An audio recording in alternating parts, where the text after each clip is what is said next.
ಎಲ್ರಿಗೂ ನವರಾತ್ರಿ ಹಬ್ಬದ ಹಾರ್ದಿಕ ಶುಭಾಶಯಗಳು.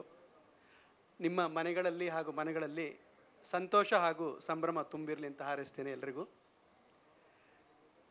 ಈ ಒಂದು ಚಲನಚಿತ್ರೋತ್ಸವ 2ನೇ ವರ್ಷದ ಕಾರ್ಯಕ್ರಮಕ್ಕೆ ನನ್ನನ್ನು ಈ ಒಂದು ಅವಾರ್ಡ್ ಫಂಕ್ಷನಿಗೆ ಕರೆದಿದ್ದೀರಿ. ಉಲ್ಲಾಸ್ ಹಾಗೂ ಅವರ ತಂದೆ ಬಾಮಹರ್ಷಿ ಅವರಿಗೆ ಹೃತ್ಪೂರ್ವಕವಾದ ವಂದನೆಗಳು ಹೇಳ್ತೀನಿ. ಉಲ್ಲಾಸ್ ಅಂದರೆ ಯಾವಾಗಲೂ ಉಲ್ಲಾಸದಲ್ಲಿರ್ತಾರೆ, ಅದೇ ಒಂದು ಸಂತೋಷ ಅವ್ರ ಮುಖ ನೋಡಲಿಕ್ಕೆ ತುಂಬ ಸಂತೋಷ ಆಗುತ್ತೆ. ಇನ್ನು ಅವರು ಈ ಒಂದು ಮಕ್ಕಳಿಗೆ ಅಭಿನಯದ ತರಬೇತಿ ಮಾಡಲಿಕ್ಕೆ ಸಪ್ರೇಟ್ ಟ್ರೈನಿಂಗ್ ಸ್ಕೂಲ್ ಅಂತ ಮಾಡ್ತಾ ಇದ್ದಾರೆ. ಇದರಿಂದ ಅನೇಕ ಪೋಷಕರು ಮಕ್ಕಳನ್ನು ಈ ಶಾಲೆಗೆ ಕಳಿಸಿ ಅವರ ಅಭಿನಯನ ಕುಶಲತೆಯನ್ನು ಹೊರಗೆ ಬಂದು ಬಹಳಷ್ಟು ಮಕ್ಕಳು ಅದ್ಭುತವಾಗಿ ಹೊರಗೆ ಬಂದಿದ್ದಾರೆ. ಇದಕ್ಕೆ ನಾನು ಉಲ್ಲಾಸ್ ಆ್ಯಂಡ್ ಟೀಮ್ ಅವರಿಗೆ ಥ್ಯಾಂಕ್ಸ್ ಹೇಳೋಕ್ಕೆ ಇಷ್ಟಪಡ್ತೀನಿ. ಇದ್ರ ಜೊತೆಗೆ ಕೂಡ ಪೋಷಕರು ಕೂಡ ಪ್ರೋತ್ಸಾಹ ಇಲ್ದಿದ್ರೆ ಮಕ್ಕಳನ್ನು ಹೊರಗಡೆ ಕಳಿಸಲ್ಲ. ಇವತ್ತಿನ ಪ್ರಪಂಚನೇ ಬೇರೆ.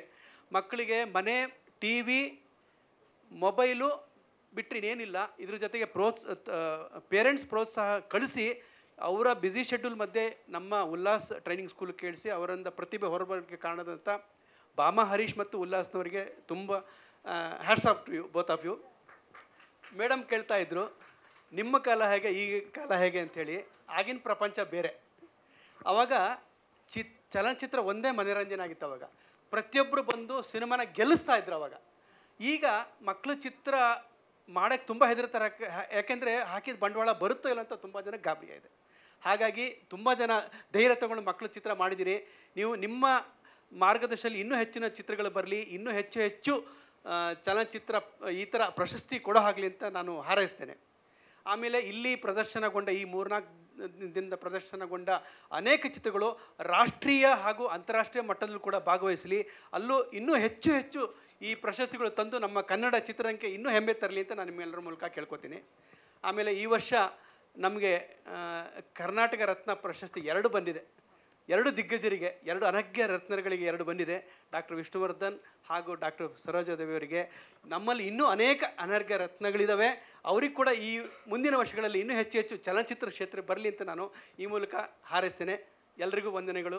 Thanks you all. ಒಂದು ಫಸ್ಟ್ ಫಿಲಮು ನಾಗರಹೊಳೆ, ಅದರಲ್ಲಿ ನಂದು ಪೆಟ್ಟು ಡೈಲಾಗು ಎಂಥ ಮಜನೋ, ಮಜಾ ಅಂದರೆ ಮಜಾ ಅಂತ ಒಂದು ಪೆಟ್ಟು ಡೈಲಾಗಿತ್ತು. ಆಮೇಲೆ ಪುಟಾಣಿ 8 1 2 3ನಲ್ಲಿ ಒಂದು ಚೋಟ. ಆಗಿನ ಕಾಲದಲ್ಲಿ ಈ ಪೆಟ್ಟು ಡೈಲಾಗಿಂದಲೇ ನಾವು ಹೆಚ್ಚು ಬಳಕೆಗೆ ಬಂದು ಆತ್ಮೀಯರಾದ್ವಿ, ಫೇಮಸ್ ಆದ್ವಿ. ಆಮೇಲೆ ಪ್ರಚಂಡ ಪುಟಾಣಿಲಿ ಚೆನ್ನಾಗಿದೆ ಚೆನ್ನಾಗಿದೆ ಅಂತ ಎಲ್ರಿಗೂ ಗೊತ್ತಾಯ್ತಾ ಎಲ್ರಿಗೂ. ಹೀಗೆ ಅನೇಕ ನಮ್ಮ ಎಲ್ಲ ಆರ್ಟಿಸ್ಟ್ ರೇಖಾ ಅವಾಗೆಲ್ಲ ನಮಗೆ ಅಭಿನಯಕ್ಕೆ ಇವರೆಲ್ಲ ನಮ್ಮ ಜೊತೆಗೆ ಬಂದವರು. ರೇಖಾ, ಇಂದ್ರ ಅವ್ರನ್ನೆಲ್ಲ ನೋಡಿ ತುಂಬ ಕಲ್ತಿದ್ವಿ ನಾವು. ದೊಡ್ಡ ಆರ್ಟಿಸ್ಟ್ಗಳು ಅವಾಗಿನ ಕಾಲದಲ್ಲಿ ಅವರುಗಳೆಲ್ಲ. ಹಾಗೆ ನೋಡ್ತಾ ನೋಡ್ತಾ ನಮ್ಮ ಜೊತೆಗೆ ಇನ್ನೂ ದೊಡ್ಡ ದೊಡ್ಡ ಕಲಾವಿದರು ಬಂದರು. ಇವರು ಕೂಡ ಇನ್ನೂ ಕಲಿತಾ ಇದ್ದೀವಿ. ಇನ್ನಷ್ಟು ಹೆಚ್ಚಿನ ಮಾಹಿತಿಗಾಗಿ ಫಾಲೋ ಮಾಡಿ ಬ್ರಿಗೇಡ್ ನ್ಯೂಸ್ ಕನ್ನಡ.